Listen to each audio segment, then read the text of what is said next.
The H1B Guy here, and today, the H1B Guy news for the week ending October 22nd, 2021.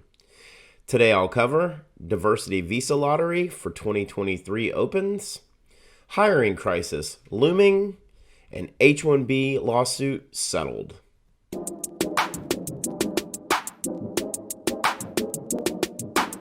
But before we get started, I'd like to ask you, if you haven't already, to please subscribe to the H1B Guy channel here on YouTube and like this video so that I can continue to produce more content like this for you.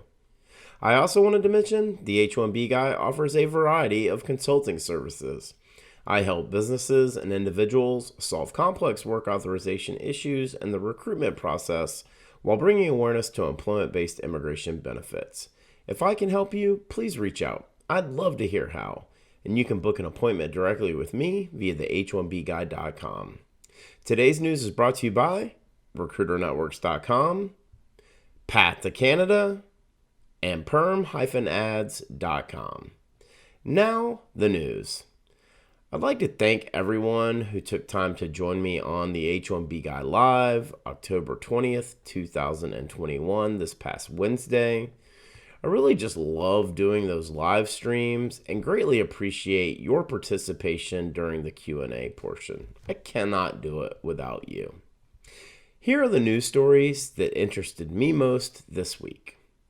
October 18th, 2021, written by ALLAN WERNICK for the New York Daily News, titled, ALLAN WERNICK, Online Registration for Green Card Lottery Now Open. Quote, online registration is open for DV2023 Green Card Lottery. You must enter no later than this November 9th at 12 p.m. EST.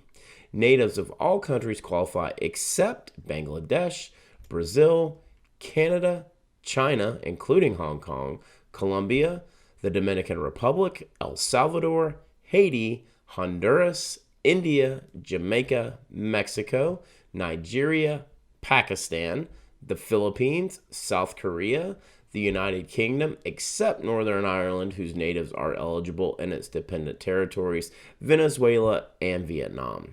Natives of Macau and Taiwan are eligible as well. In changes from last year's lottery, natives of Guatemala may enter, but natives of Venezuela may not. You may enter if you are from an excluded country if your spouse is a native of an included country.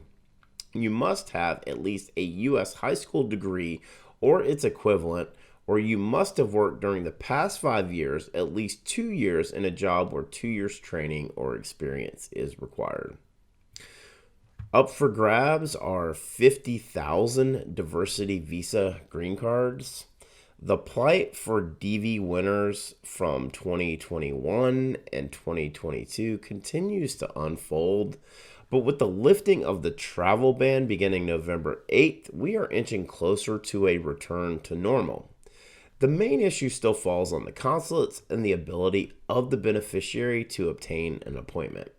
You probably noticed most of the countries excluded from DV are those listed on the monthly visa bulletins, and that's definitely not by coincidence. If you're interested in applying for a diversity visa, you have until November 9th, 2021 to do so. October 19th, 2021, written by Roy Maurer for shrm.org. The biggest future employment crisis, a lack of workers. Quote, the labor force participation rate is projected to continue to trend down, declining from 61.7% in 2020 to 60.4% in 2030, with retiring baby boomers and a declining population rate reducing the number of people available to work, according to a new analysis from the Bureau of Labor Statistics, BLS. The youngest boomers will reach traditional retirement age by 2030. The BLS found that U.S. will add 11.9 million jobs through 2030, but that projection reflects the recovery from 2020 recession and an abnormally low base year employment for 2020 associated with the COVID-19 pandemic. Total employment is projected to increase about 7.8% by 2030 to 165.4 million jobs, equating to just over a million new jobs each year, about half the annual gain in the past decade.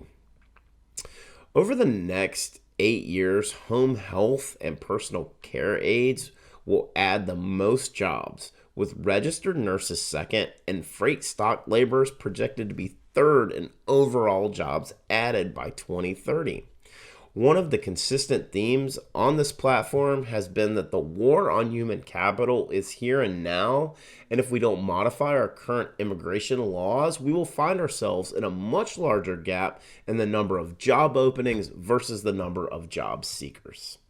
Take the BLS data for what you will, as it's projecting job growth and demand all the way up to 2030. Only time will tell if the data is accurate or not. October 20th, 2021, written by Kate Chapman for LinkedIn News, titled, Facebook Faces Record Visa Fine.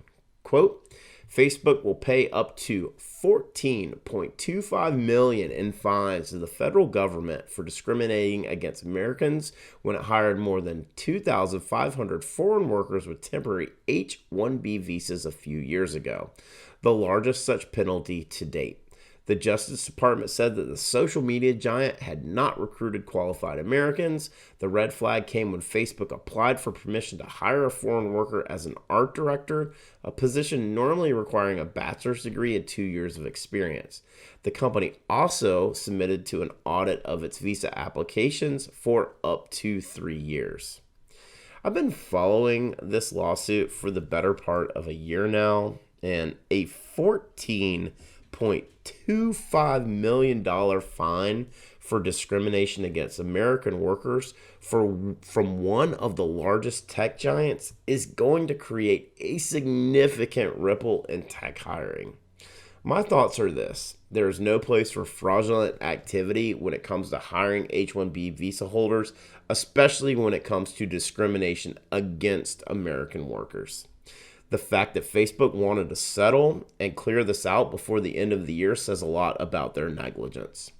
The employment crisis that was mentioned earlier is only going to continue and widen unless we reskill current American workers while also increasing the amount of high-skilled immigrants that are granted entry and provided a clear path to permanent residence. For the full post on the H1B Guy News for the week ending October 22nd, 2021, please check out the H1BGuy.com. And a reminder that today's news was brought to you by RecruiterNetworks.com, the smart solution for digital perm ads and local job postings since 2001. This national job board network provides recruitment websites in 1,024 major U.S. metro areas. Each local job board is its own portal and is a low-cost resource for immigration recruitment ads for all industries and professions with a flat price of $225 per ad or $1,000 per month, regardless of which city you choose. RecruiterNetworks.com. Tell them the H1B Guy sent you. And by Path to Canada. Path to Canada provides an ideal plan B for high-skilled immigrants currently located in the U.S. whose status may be uncertain. If you're facing an H-1B denial or OPT expiration, don't get caught off guard. Make sure you have a plan B, and Path to Canada is your answer. They will gladly help you navigate the process. And if you're interested in finding out more, please be sure to use the link in the video description below. And also by PERM-Ads.com. The industry leader in providing a seamless experience for employers and immigration attorneys navigating the complex PERM recruitment ad phase of the labor certification process. If you're looking to reduce your costs and overhead associated with PERM labor certification recruitment advertising, let PERM-Ads.com help you. Just wanted to ask you again to like this video, subscribe to the H1B Guy channel here on YouTube, and click the bell for notifications so that you're notified anytime we post new content here to this channel. If you've made it this far, I just want to say thank you for taking the time to watch my video. I really appreciate your support. The H1B Guy, your global source for all things H1B.